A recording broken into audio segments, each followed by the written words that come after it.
Halo, hai Sobat DM, ketemu lagi kita di Dapat Media. Kali ini kita sudah berada di Park 23 Kuta Bali, yang dimana kita akan bertemu dengan sosok pemuda Bali yang sangat luar biasa. Siapakah beliau?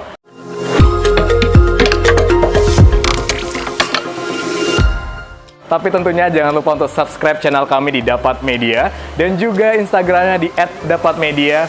Websitenya jangan lupa di www.dapatmedia.com. Sosok yang satu ini adalah Bli Oka Wijaya, yang dimana beliau adalah founder dari Sajeng Patala, membawa arak dari Bali ke dunia. Gimana ceritanya? Kita kupas hanya di Open The Secret.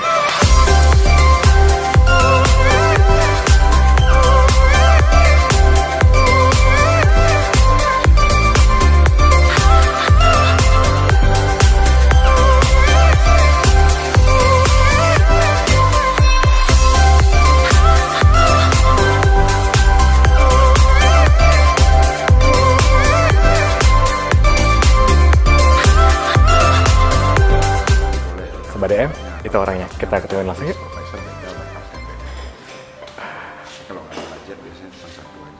Om Swastiastu, Bli. Apa kabar nih? Baik. Waduh. Sehat. Bagaimana nih, Ki? Keren nih, beliau ke pagi-pagi malah udah baca buku ya. Emang kebiasaan nih? Iya, ini kebetulan buku yang baru dikasih sama teman. Oke. Dikasih karena mereka dia tahu kalau saya suka baca buku, dikasih dong. Aduh, menarik nih. Menarik, artinya beliau suka banget sama baca buku, sampai image di temannya pun akhirnya memang pencinta buku. Iya. Kok bisa gitu? Ini menarik banget ya.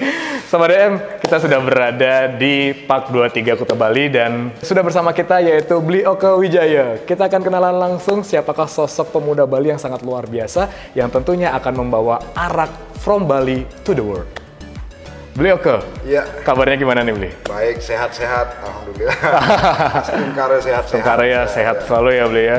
Padahal kita sudah merayakan, iya bener loh, kita merayakan ulang tahun kedua sekarang ini untuk COVID ya. Ulang tahun kedua. Iya. Itu juga kita juga merayakan apa yang kebebasan berekspresi kita selama Iya, 2 tahun ini. benar. Karena kita berhenti dari pekerjaan, ada yang di PHK, terus akhirnya kita improvisasi otak. Iya Sudah 2 tahun. benar. Nah itu kalau misalnya dari sisi positifnya, Ya, karena sisi ternyata positif. banyak banget juga sisi negatif yang mungkin yang merasakan dampaknya akhirnya mereka nggak bisa berkreativitas seperti Bli Oka ini gitu ya. Tapi yang menarik adalah seorang Bli Oka malah bisa menggunakan momen ini untuk berinovasi dan berkreativitas. Keren banget. Tuntutan. Kalau nggak kerja mau gimana lagi ya? Bener. Kan? Terus kalau kerja di perusahaan siapa yang mau ngajar? Wah, itu menarik. Saya mau apapun. Nah, Bangkrut, bicara tentang naik, iya turun. benar. Beliau bicara tentang kesibukan di masa pandemi ini gitu. Apakah beliau tadi kan sudah mengatakan bahwa pandemi saatnya berkreativitas, berinovasi. Iya, tepat. Inovasi apa nih Bli? Ini jujur ya, kalau di awal-awal pandemi itu saya kan berhenti dari pekerjaan, terus nggak punya pekerjaan, saya banyak punya cicilan, nanggung keluarga, anak 4. Jadi sempat nganggur ya Bli ya? Langsung sih. Begitu berhenti saya oke. langsung ambil, saya udah mau ini aja karena saya punya skill di minuman beralkohol, saya punya knowledge juga. Terus saya gemar ngedesain, senang banget karena saya lulusan desain. Terus setelah itu mulailah nge-branding produk, itu produk arak koktail, jual arak ilegal. Wow. Itu sampai 100 botol per hari. Arak ilegal terjual ilegal. 100 botol per hari. Iya, Kok bisa? 100 botol per hari. Ya karena saya apapun itu konsep orang kan suka sama elegan, suka sama yang keren-keren. Saya balikkan. Dan branding saya itu namanya mie manja dulu ya. Jadi saya branding dengan produk ini norak, itu miskin moral, biasa gitu, terus videonya nyeleneh. Iya. Dan akhirnya kan orang tertarik dari lihat itu aja. Benar. Setelah tertarik, kenapa sih ini orang kok pada pengen ilegal, dia bilang norak produknya dia. Terus namanya juga kayak bunga pantura, gairah lelaki, nama koktailnya kayak gitu. Iya. Ya, kemelut hati sang pendekar, kayak gitu. Saya kan suka baca. Iya bener, kalau didengar kayaknya anorak banget gitu ya kalau didengarnya. Ya. Jadi ada klepon dalam sensor ya, kalau klepon nyonyo gitu kan, kan mirip tuh kan. Iya. Ujungnya mirip gitu, jadi bener. klepon saya bikin kayak gitu. Ya, jadi itu yang menghidupi saya selama ilegal lah ya, selama 2020 itu yang menghidupi saya. Dan sampai akhirnya saya tahu, saya bergabung dengan Koperasi ARA Semeton Bali, terus saya belajar tentang perundang-undangan minuman beralkohol. Oh, apa yang saya lakukan ini salah. Oh, ini menarik nih. Artinya kan koperasi mensupport bagaimana teman-teman yang mempunyai produk arak, selain mereka bisa melegalkan produknya, mereka pun akhirnya bisa menjual di beberapa tempat yang memang diperbolehkan untuk menjual minuman beralkohol gitu ya, beli ya. Dan mereka itu punya legasi, itu yang paling penting. Iya, jadi bukan hanya euforianya aja, bukan hanya wah jual gini, tapi apa legasinya nggak ada. Malah apa bikinnya yang heboh aja. Iya benar. Cuma viralnya sesaat aja gitu ya, beli ya. Itu yang kita harus arahkan anak-anak Bali, terutama orang Indonesia, anak Bali khususnya, supaya mereka lebih mengutamakan. Oh, kita punya produk. Saya harus bangga punya produk, saya harus legalkan produk ini dan saya punya legasi. Saya harus daftarkan ke Haki gitu. Karena itu kan hak kekayaan intelektual, itu harus dijaga benar. Iya. Gitu. Waduh, keren banget. Kayaknya ini kita harus kupas tuntas nih mengenai produk-produknya Blioke, ataupun makan lebih lanjut sebenarnya kayak gimana sih sebenarnya arahnya koperasi, terus gimana cara bawa arak mendunia gitu. Tapi sebelum kita ke sana, penasaran nih, tadi kan Blioke ini suka banget baca buku, bahkan kita ngintip sebelum ketemu, wah kayaknya lagi sibuk baca buku tuh gitu. Itu gimana? Apakah memang Blioke ini suka baca buku, atau karena memang keadaan memaksa pandemi banyakkan waktu luang ya udah baca buku itu, atau gimana, Bli? Enggak, bukan. Dari semenjak sekolah itu saya nggak suka baca sama sekali. Oh. Nggak suka baca sampai SMA, nggak suka baca sampai kuliah pun saya nggak suka baca. Tapi di saat ada teman waktu ya anggaplah kerja di luar lah ya. Terus mereka ada yang punya buku NIT gitu lah, namanya karangan Freddy S sama Eniero. Jadi saya baca itu sampai ketagihan loh baca. Oke. Jadi baca bukunya itu pun ketagihan ya, sambil berimajinasi ya, Bli. Itu awalnya saya suka baca buku setelah dari majalah-majalah seperti itulah dia bilang ya. Terus akhirnya bukan majalah, novel ya, novel dari Freddy S, Eniero, itu yang saya suka dulu. Terus setelah itu saya mulai keranjingan nih baca buku. Akhirnya mulailah baca buku Kopingho. Novel Kopingho kan berseri itu banyak. Kadang lupa makan, bro. Wow. Sampai saya lupa makan, mending baca buku ini aja. Makan lapar. Karena penasaran isinya. Nah, semenjak saat itu saya emang ketagihan banget baca buku. Oke, Blioke, kayaknya kita kan lagi berada di Park 23 nih. Kayaknya tempatnya luas. Sayang kalau kita nggak keliling. Ayolah, kita sekeliling ya, Bli. Ya. Saya sering kesini soalnya. Oke. Sobat DM, ikutin kita yuk.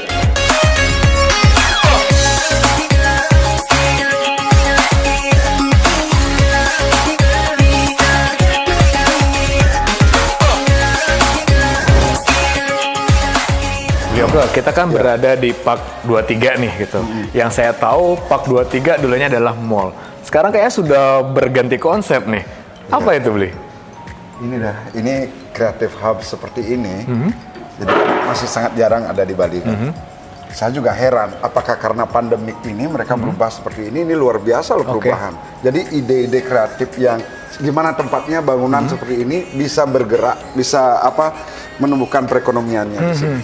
Terus menggerakkan kreativitas seperti apa yang kita lakukan di sini. Itu yang saya apresiasi. Saya nggak tahu dulunya, saya juga taunya mall. Setelah saya diundang ke sini, terus ternyata tempat ini bagus. Makanya saya udah ada kayak attach banget sama tempat ini. Semenjak pertama saya diundang, saya ajak keluarga saya ke sini juga. Terus setelah itu saya memperkenalkan seperti sama Bli juga kan. Jadi saya ajak ke sini aja. Karena sayang kan, tempat ini nih sayang banget kalau nggak dikenal sama masyarakat, sama orang-orang. Oke, artinya dari mall berubah jadi creative hub, itu ya. Jadi gimana kita bisa mengumpulkan komunitas, kita kumpul di sini, bekerja di sini, kongko di sini, dan menikmati suasana. Ibarat kata kerja, tapi suasananya kayak mall gitu ya, Bli ya. Nah, kenapa akhirnya Blioke memilih untuk bisa sering-sering ke Park 23 ini? Ya nggak tahu ya, karena mungkin mindset kreatif saya juga, saya senang sama hal-hal seperti ini. Bukan cuma saya, keluarga saya pun, anak saya ajak fotoan di sini, saya ajak. Banyak hal yang ini apresiasi banget saya sama dia. Oh, maaf ya, saya nggak digaji. Saya nggak digaji di sini. Benar. Saya emang seneng gitu. Iya. Apalagi ternyata juga di Park 23 ini juga Bli ada produk yang emang dijual di sini gitu ya. Ya, kebetulan produk saya juga ada di sini. Ya, kebetulan produk saya bukan karena, walaupun produk saya nggak ada di sini, saya pasti ke sini. Saya senang sama hal-hal yang kreatif, anak-anak muda yang visinya maju jauh ke depan tuh saya. Wow, keren banget.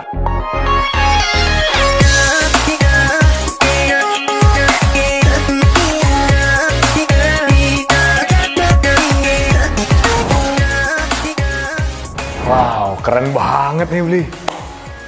Tempatnya benar-benar bagus banget. Ya, makanya kasihan kan kalau anak-anak muda nggak datang ke sini. Iya. Nah, sekarang bicara tentang keluarga. Tadi kan beliau bahkan yang pertama kali ke sini ngelihat suasana yang seperti ini, akhirnya harus ngajak keluarga. Keluarga pun happy diajak ke sini. Pengen tahu sedekat apa sih sama keluarga, Bli? Dekat banget ya. Dengan terutama yang paling dekat saya dengan hampir semua sih. Yeah. Istri saya, kalau nggak dekat gimana? Iya benar. 4 ya, aja set ketat ya Beli ya. Sedekat itu, saya punya anak 4. Yang pertama udah kuliah, udah hampir tamat kuliah, dia di PNB. Ya, dia juga dia suka musik seperti saya. Terus yang kedua dia kuliah di public relation. Terus yang ketiga masih SMP, yang terakhir masih bayi. Oh, wow, jauh banget ya. 4 tahun sih. Iya, emang sengaja tuh, biar sebenarnya yang lainnya sudah pada besar-besar masih punya yang dijagain gitu ya, biar nggak semuanya hilang keluar kemana gitu. Saya sering ngajak ke sini keluarga itu kenapa? Karena saya pengen membuka wawasan dia. Jadi ada banyak hal yang bisa diimprovisasi untuk hal-hal yang kreatif. Gitu. Jadi supaya mereka nggak kepikirannya main ke mall konsumtif aja. Benar. Tapi di sini kan, ternyata ini bisa dijadiin gini loh. Jadi kan sayang banget ini tempat kayak gini kalau orang tua misalnya nggak main ke sini ngajarin anak-anaknya tentang wawasan apa sih yang bisa kita lakukan supaya barang-barang yang misalnya ini nih berfungsi jadi berfungsi. Benar. Jadi ibarat kata bisa didaur ulang gitu ya, menjadi sesuatu yang kreatif itu tadi. Makanya beliau pun tertarik di sini karena beliau pun akhirnya bisa menimbulkan ataupun meningkatkan kreativitasnya, bahkan juga di dalam produknya gitu ya. Istri apakah mendukung dengan kegiatan beliau atau ternyata sempat melarang karena ini kan agak risky banget ya bicara tentang minuman beralkohol? Iya, kalau istri kan ujung-ujungnya kan duit. Maksudnya gini ya. Kita membangun usaha ini kan nggak mungkin kita bakalan langsung dapat duit dari mana. Kan? Kita harus kita hanya perlu memberikan pemahaman aja sama istri. Jadi kita bukan pekerja harian yang sekarang kerja dibayar. Kerja dibayar bukan kayak gitu. Perlu effort di depan yang memang kita harus berdarah-darah. Iya, meyakinkan istri bahwa sesuatu yang mungkin sebelumnya kepastian keuangan bisa dapat sesuai dengan apa yang kita kerjakan, tapi sekarang adalah sesuatu yang ya bisa jadi terjual, nggak terjual gitu ya. Bisa akhirnya pemasukannya tetap atau bahkan nggak dapat pemasukan. Tapi ternyata istri mendukung sangat luar biasa ya, sehingga akhirnya produknya Blioka pun siap untuk mendunia. Siap banget. Itu dia. Yang penting gini aja, kalau saya sih kerja aja dulu. Kerja aja dulu, kita jalanin dengan ikhlas, terus berbuat baik. Misalnya kita berbuat baik sama petaninya, sama apapun, sama siapa, dengan cara kita masing-masing. Terus masalah hasil biar aja udah ada yang atur. Nah, tentu banget. Jadi hasil biarkan Tuhan yang menentukan. Yang penting kita bekerja keras sesuai dengan kapasitas yang kita punya gitu ya, Beli ya. Nah, bicara tentang keluarga, wah ternyata dekat banget sama keluarga, bahkan anak-anak sangat mendukung dan juga memiliki passion yang sama ayahnya gitu. Nah, kita bicara tentang Blioka-nya dulu nih gitu. Siapa sih Blioka ini gitu? Apakah memang Blioka ini ujug-ujug langsung oke deh akan menjadi seorang pengusaha, atau ternyata melewati fase menjadi seorang yang bagaimana sebelumnya gitu kan? Pernah bahkan merantau jauh kemana gitu? Iya. Udah pernah. Saya aja pernah jadi tukang cuci piring di Amerika sempet. Cuci piringnya di Amerika gitu ya? Ya di sini kalau di rumah sendiri. Iya benar. Istri disuruh sama istri cuci piring biasa. Tapi saya nggak mau. Terus banyak kali naik turun sih kehidupannya. Naik turun kehidupan dari awal saya orang bandel sih sebenarnya. Orang bandel tapi saya suka humor. Terus setelah itu saya sempat bekerja di kapal pesiar, di Carnival Cruise Line. Setelah itu saya juga sempat jam shift sebentar, walaupun sebentar. Di sana mendidik banget. Apa yang kita dapatkan di sana adalah etos kerja, terus semangat, itu disiplin, itu yang kita dapatkan di sana. Setelah itu saya juga sempat di Bali sebagai masang lilin loh. Di orang-orang nikah tuh. Kan orang nikah nih, ada orang wedding, saya masang lilin. pakai gini, pasang lilin, dapat bayaran dikit banget. Dari sana saya ketemu sama ada namanya orang Amerika. Iya. Terus dia ngajak saya kerja, mau kerja di villa, oke lah, kerja di villa. Setelah itu ya di Jenja, sempat di nightclub juga, juga. Terus di restoran Itali mulai mempunyai network lah, mempunyai network. Terus sempat beberapa kali jatuh lagi nggak kerja, sempat jadi super travel juga sempat kok. Wow. Tapi saya nggak strike sama itu karena ya adalah. Ada yang cocok, ada yang enggak. Iya. Cuman kalau pas super travel saya emang nggak seberuntung teman-teman yang lain. Iya. Nah itu menarik bahwa ternyata seorang Bli Oke menimba ilmunya bahkan sampai ke Amerika dengan akhirnya bekerja di kapal pesiar.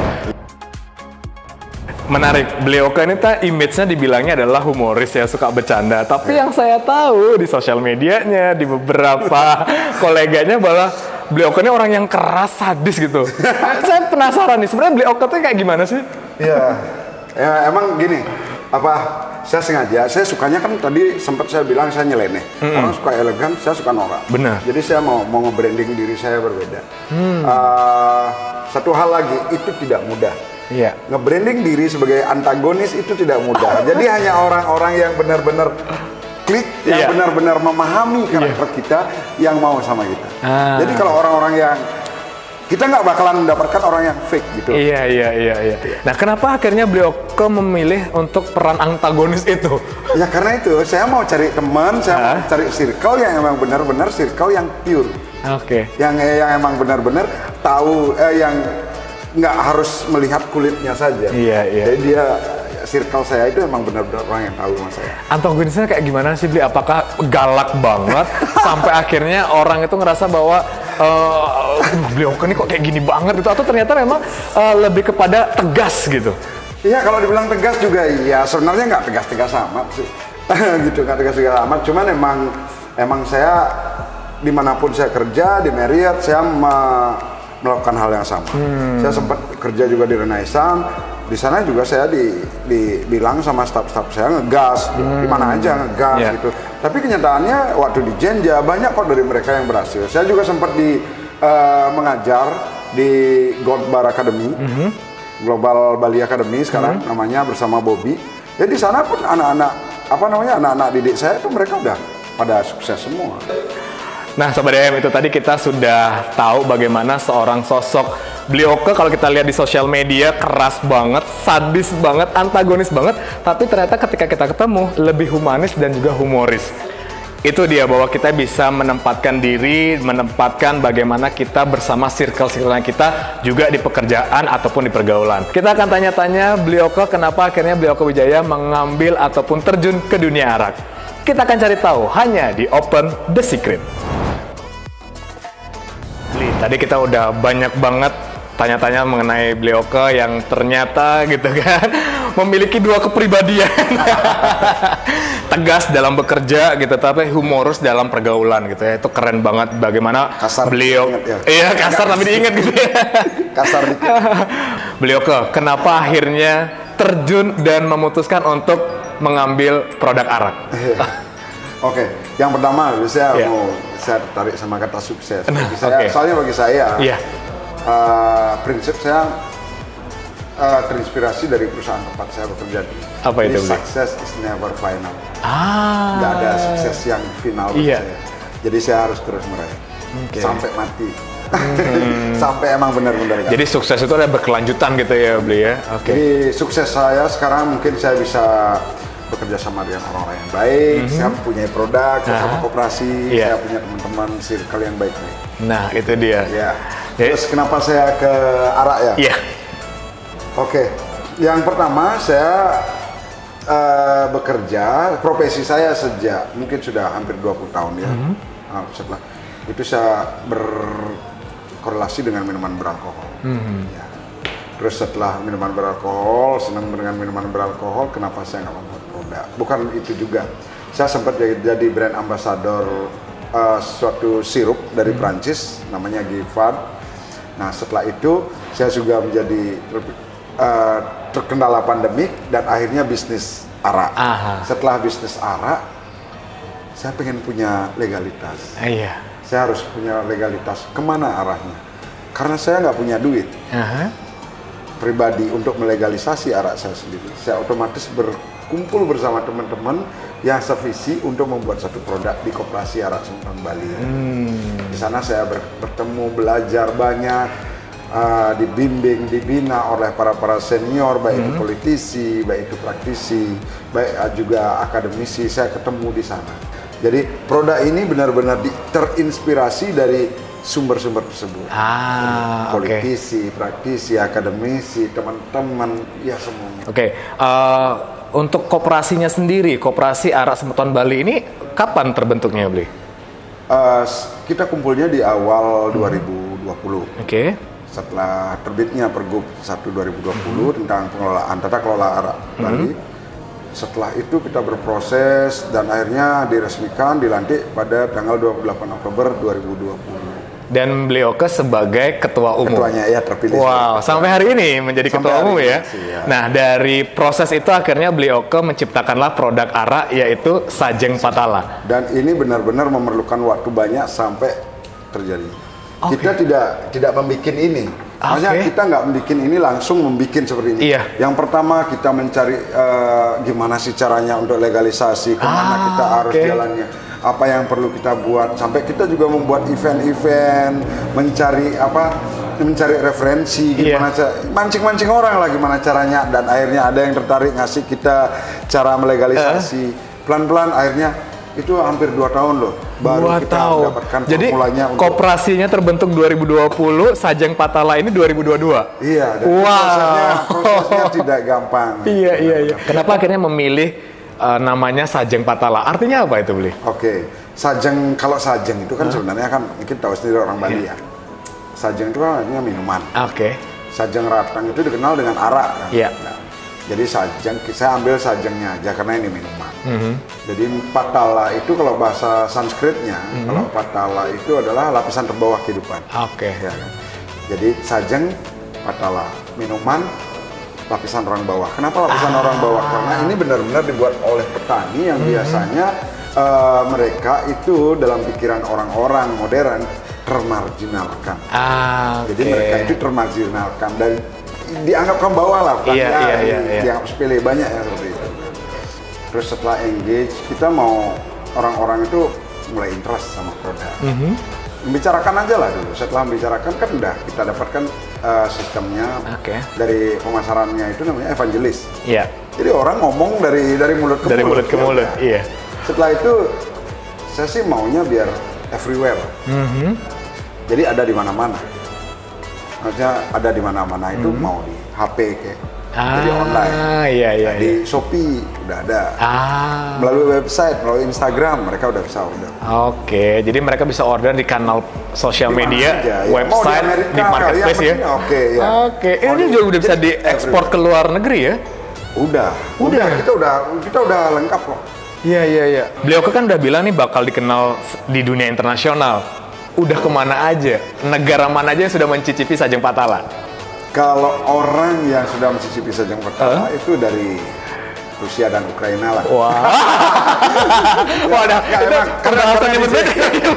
Tapi sebenarnya pas banget ya gitu ya momennya. Karena orang-orangnya ya. Di sana. Kita juga punya banyak teman dari Ukraina, kita punya banyak teman dari Rusia, jadi mereka juga udah mencicipi. Terus orang Amerika juga udah mencicipi. Apalagi di sini orang Prancis sudah juga banyak kok teman-teman. Nah, yang sudah resmi mengontak kita terhadap ketertarikannya untuk mengembangkan penjualan di luar negeri itu ada dari Jepang. Ada rekan kita yang sekarang lagi ngurus proses kalau di sana kan jual minuman beralkohol import mereka import dari negara asing kan ada surat-surat. Ya mereka lagi menyelesaikan itu. Terus setelah itu ada Jerman juga. Nah untuk orang-orang yang pengen produk rasa tidak. Apakah untuk misalnya orang yang di Indonesia ataupun di Bali pengen tahu Sajeng Patala ini bisa dibeli di mana? Datang aja ke sini ke Double Sip.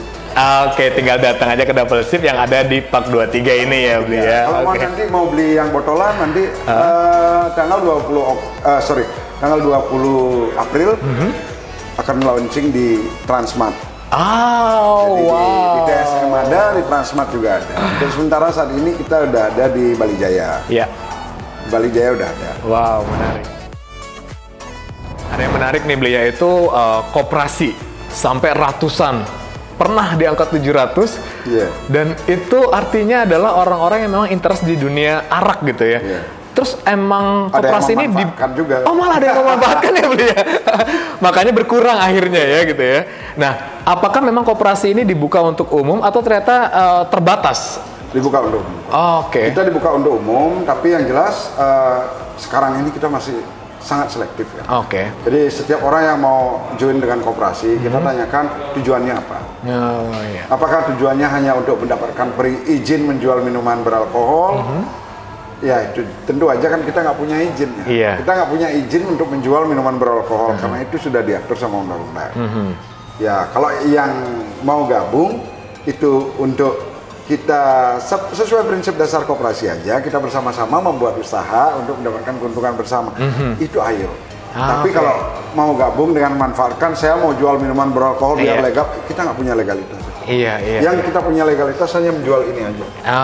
Oke. Jadi ini produk Sajeng Patala ya? Ini memang produk yang dibuat dari sayembara, dari anggota untuk anggota, oleh anggota untuk anggota. Jadi sebelum kita membuat produk ini, kita bikin sayembara. Ayo kita mau melegalisir nih, melegalisir. Siapa yang mau bikin produk, serahkan ke sini semuanya, kita sayembara. Akhirnya ini pemenangnya, kita bikinkan ini logo, kita bikinkan nama. Ini dia produknya. Oke, didaftarkan hakinya, akhirnya dia punya legalitas gitu dan bisa dijual secara legal. Dan pemenangnya mendapatkan royalti. Wow, menarik, dan keuntungannya dibagi-bagi oleh seluruh anggota. Itu masuk ke SHU nanti. Wow, menarik. Makanya kita membutuhkan anggota untuk sering-sering mempromosikan Sajeng Patala. Wah, dan ada yang menarik bahwa ternyata di belakangnya Sajeng Patala ini ada produk yang berbeda lagi nih. Apa ini, Bli?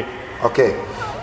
Ini adalah, saya nggak mau gini ya, ini bukan milik koperasi. Oke. Ini bukan milik koperasi, tapi melalui produk Arabica ini, saya bisa belajar banyak. Oke. Jadi founder dari Arabica ini adalah, nanti tahu sendiri lah. Oke, kita cari tahu lagi ya nanti ya. Saya belajar banyak tentang idealisme juga. Saya belajar banyak tentang sustainable dari dia. Jadi banyak kali yang saya pelajari dari dia. Dan terus terang, Arabica ini menggunakan arak dari koperasi. Oh, iya. Tapi mereka yang milih petaninya di mana, yang mana, kualitas araknya yang mana. Oke, kita punya petani ini, dan sekarang petani itu diberikan royalti loh, sama di luar pembelian. Wow, keren. Jadi anggota kita koperasi, kita yang memperkenalkan. Jadi kita yang menjual arak dari petani itu ke Arabica. Oke. Gitu. Nanti tahu sendirilah orangnya. Iya, pasti. Nanti kita akan tahu di episode berikutnya gitu ya. Jangan-jangan di episode berikutnya kita undang langsung ya. Sama dia. Siap. Beliau kan tadi kan kita sudah orangnya bicara gini, percis orangnya. Mudah-mudahan dia nonton. Nanti kita share ya beliau hasilnya ya. Oke, beliau tadi kan kita sudah tanya gimana akhirnya beliau memilih dan tertarik untuk terjun ke dunia arak, tapi sebenarnya beliau juga idealis di musik sebenarnya gitu ya. Kok bisa? Apa hubungannya antara arak dan musik gitu? Ini masalah passion, profesi. Kalau musik itu kan hobi. Kalau musik itu hobi, tapi kalau ini emang benar-benar passion saya dalam dunia profesional, dalam minuman beralkohol. Saya oke lah kalau diajak minuman beralkohol ngobrol, oke. Saya ngerti jauh tentang itu. Tapi kalau tentang musik ini benar-benar hobi saya dan idealisme saya sejak awal mulanya musik alternatif itu muncul di Indonesia. Jadi sekitar tahun 1995-an lah. Dari sana saya mulai senang sama Green Day lah, sama NoFX. Saya suka banget juga sama Green Day tuh. Sama Bad Religion. Oh banyak lah, sampai Pennywise semuanya. Oh jadi gitu ya, antara musik akhirnya ada hubungannya dengan arak, sehingga produknya pun yang bisa cocok ya, sambil bermusik menikmati Sajeng Patala gitu ya beli ya. Waduh. Dalam bermusik juga kita masih aktif kok. Masih aktif. Saya punya band namanya FM Zero, jadi beranggotakan 5 orang sesuai dengan apa yang kita terinspirasi dari mana. Sesuai dengan inspirasi band saya itu Bad Religion. Saya suka banget sama Bad Religion dari musikalitasnya, terus dari personalnya masing-masing.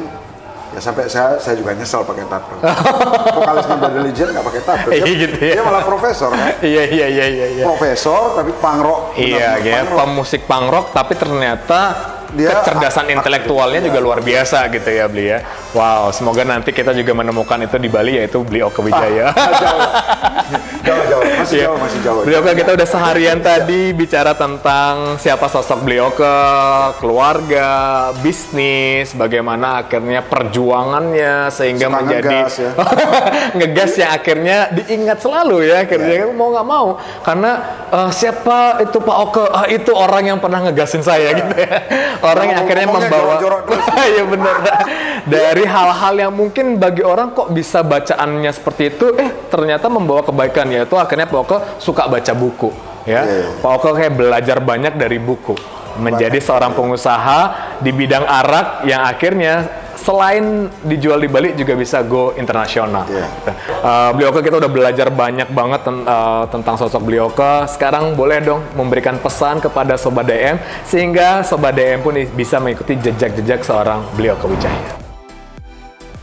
Oke Sobat DM, masa depan adalah milik anak-anak muda. Jadi anak-anak muda harus lebih kreatif lagi dalam memberdayakan berbagai potensi yang ada. Potensi apapun itu.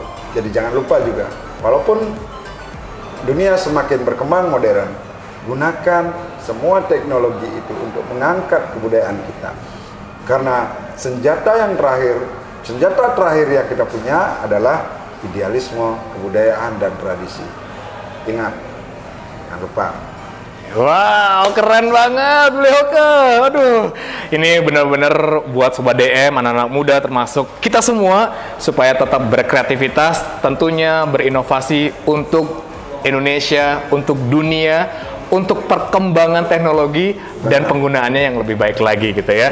Keren banget itu tadi Sobat DM, kita sudah seharian bersama Bli Oke Wijaya sebagai founder dari Sajeng Patala dan juga Ketua Umum Koperasi Arak Semeton Bali. Kita akan ketemu lagi dengan narasumber-narasumber yang hebat lainnya seperti Bli Oke Wijaya ini hanya di Open The Secret. Ketemu lagi kita di lain waktu, tapi jangan lupa untuk subscribe channel kami di Dapat Media, juga Instagramnya di @dapatmedia, websitenya di www.dapatmedia.com. Bye-bye!